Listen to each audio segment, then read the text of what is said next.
फसलों के लिए न्यूनतम समर्थन मूल्य यानी एमएसपी पर कानूनी गारंटी को लेकर केंद्र सरकार के साथ 4 दौर की वार्ता विफल होने के बाद किसानों ने एक बार फिर अपना आंदोलन तेज कर दिया है। कुछ दिनों से नई दिल्ली, हरियाणा और पंजाब के बीच स्थित शंभू बॉर्डर प्रदर्शनकारी किसानों का ग्राउंड जीरो बना हुआ है। लेकिन अब दिल्ली कूच पर आमदा सैकड़ों किसान के बीच बुलडोजर और जेसीबी जैसी भारी मशीनों की भी एंट्री हो चुकी है। एक तरफ किसानों को रोकने के लिए भारी संख्या में पुलिस बल तैनात है, लेकिन दूसरी तरफ पुलिस के बैरिकेड तोड़ने के मकसद से बड़ी बड़ी मशीनों के साथ किसान भी तैनात है। वहीं पुलिस के एंटी राइड गियर के साथ बैरिकेड के पीछे मुस्तैदी से खड़े हैं, तो दूसरी तरफ किसान भी आगे बढ़ने पर अड़े हैं। देखो, मुख्य मांग अगर केंद्र सरकार की बात करें तो एक बड़ा इशू है एमएसपी गारंटी कानून। बिजली अमेंडमेंट बिल है, स्वामीनाथन कमेटी की रिपोर्ट है, और सबसे बड़ा सवाल है कि एमएसपी पे अगर गारंटी नहीं मिलती तो किसान को नुकसान होगा, पूरे देश के किसान को नुकसान होगा। उस पर कानून बन जाए जो सरकार को खरीद करनी, सरकार खरीद कर ले, लेकिन व्यापारी प्लेयर जो आ रहा है, प्राइवेट प्लेयर, वो सस्ते में खरीद ना करें। इसके लिए बड़े आंदोलन देश भर में चल रहे हैं और ये मूवमेंट और आगे बढ़ेगा। तो देखो, सरकार नहीं मान रही तो फेल ही होगा। चंडीगढ़ भी वार्ता हुई तो फेल ही होगा। सरकार अगर नहीं मान देगी तो फेल होगा। तो क्या यूपी से भी किसान अब दिल्ली कुछ अभी उसका प्लान बनाएंगे। कल एसकेएम की मीटिंग दिल्ली, उसमें चंडीगढ़ में है, उसमें तय करेंगे आगे की रणनीति, कैसे इस आंदोलन को। किसानों के इस दिल्ली चलो मार्च के मद्देनजर दिल्ली पुलिस ने राष्ट्रीय राजधानी बहुस्तरीय सुरक्षा तंत्र से मजबूत कर दिया है। दिल्ली के महत्वपूर्ण सीमा बिंदु सिंधु बॉर्डर, टिकरी बॉर्डर और गाजीपुर बॉर्डर को कंटीले तारों, कीलों, सीमेंट और पत्थरों की दीवारों से बने बैरिकेड के साथ मजबूत किया गया है। इसके साथ ही वाटर कैनन और दंगा रोधी उपकरण भी लगाए गए हैं। हालांकि किसानों के 21 फरवरी से फिर दिल्ली कूच के ऐलान पर केंद्रीय कृषि मंत्री अर्जुन मुंडा ने मंगलवार को एक बार फिर किसानों को 5वें दौर की बातचीत का न्योता दिया है। देखिए, मैं सबसे पहले तो ये कहूंगा कि चौथे दौर तक की बातचीत होने के बाद किसान संगठनों के माध्यम से जो प्रतिक्रिया आई, हम उसे संज्ञान में लेते हुए पुनः 5वें दौर की बैठक, और उस बैठक में ऐसे सभी मुद्दे जिन मुद्दे पर हम मिलकर समाधान निकाल सकते हैं, वार्ता के लिए हम तैयार हैं। चाहे वो एमएसपी का हो, चाहे वो पराली का मुद्दा हो, चाहे एफआईआर का हो, चाहे क्रॉप डाइवर्सिफिकेशन का हो, ऐसे सभी मुद्दे पर बातचीत के लिए हम तैयार हैं। और मैं यही निवेदन करूंगा कि सबको शांति के साथ ऐसे विषयों पर बातचीत करते हुए समाधान ढूंढने की जरूरत है, और यह अपील है कि वो शांति बनाए रखे। और बातचीत के लिए मैं हमेशा से कोशिश यही करता हूं कि हम सब मिलकर के समाधान ढूंढें, बातचीत करें, वार्ता जारी रहना चाहिए।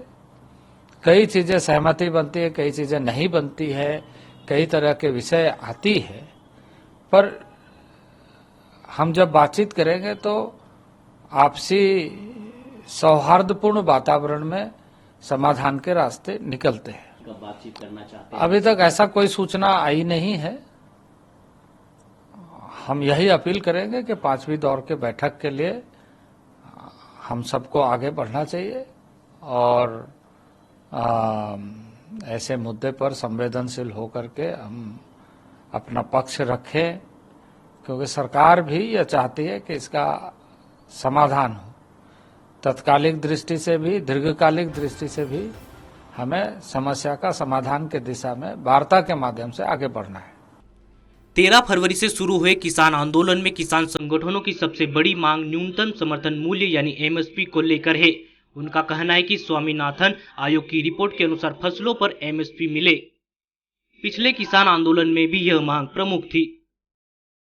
समाधान पर चर्चा के लिए अंतिम वार्ता 18 फरवरी को हुई थी, लेकिन किसानों ने 5 फसलों पर एमएसपी वाला सरकार का प्रस्ताव खारिज कर दिया था।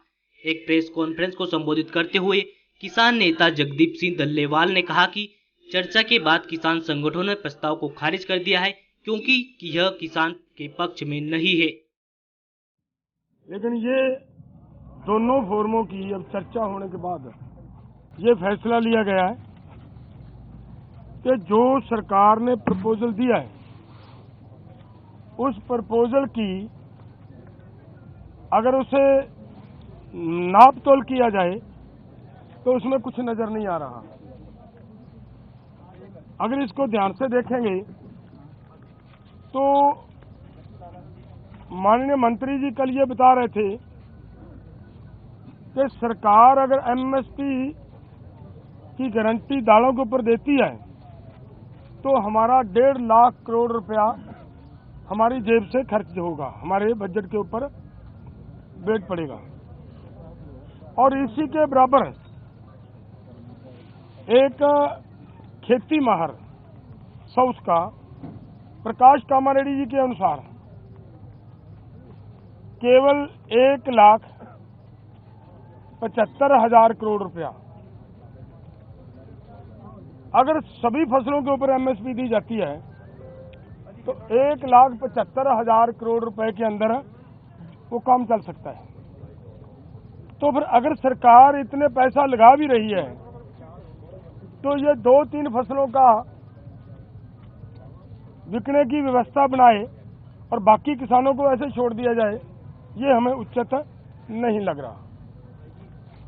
दूसरी बात मैं और एक कहना चाहता हूं, देखिए हमारी गवर्नमेंट बाहर से 1,75,000 करोड़ रुपए का पाम ऑयल मंगवाती है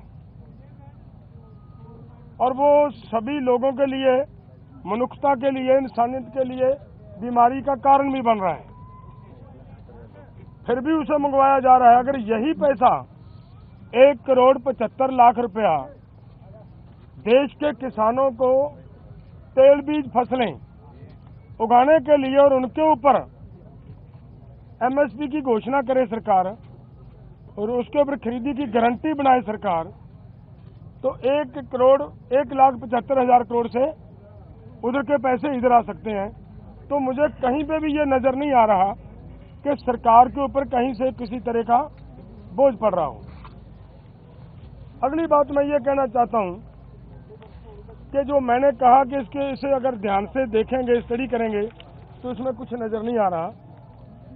उन्होंने ये कहा कि उन लोगों को, उन किसानों को हम दालों के ऊपर और क्रॉप्स के ऊपर जो हमने 6 क्रॉप्स लिए हैं 5, उनके ऊपर हम खरीदी की गारंटी करेंगे जो डाइवर्सिफिकेशन कर दूसरी क्रॉप्स को छोड़ेंगे।